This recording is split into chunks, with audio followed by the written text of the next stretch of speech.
ইসলামের দৃষ্টিকোণে যেসব পশু খাওয়া হালাল হারাম চলুন জেনে আসি। উট হালাল, বিড়াল হারাম, হাতি হারাম, ঘোড়া মাকরু, হায়ানা হারাম, শিয়াল হারাম, কুমির হারাম, ছাগল হালাল, কুকুর হারাম, গাধা হারাম, হরিণ হালাল, জিরাফ হারাম, ভাল্লুক হারাম, ষাঁড় হালাল, শূকর হারাম, গরু হালাল, চিতা হারাম,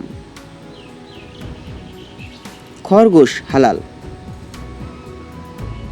কচ্ছপ হারাম, সিংহ হারাম, বাঘ হারাম, বানর হারাম, কাঠবিড়ালি হালাল,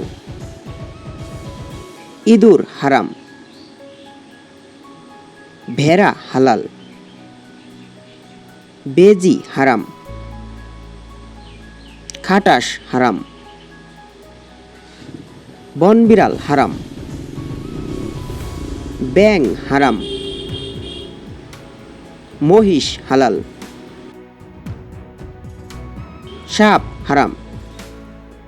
গন্ডার হারাম, গুইসাপ হারাম,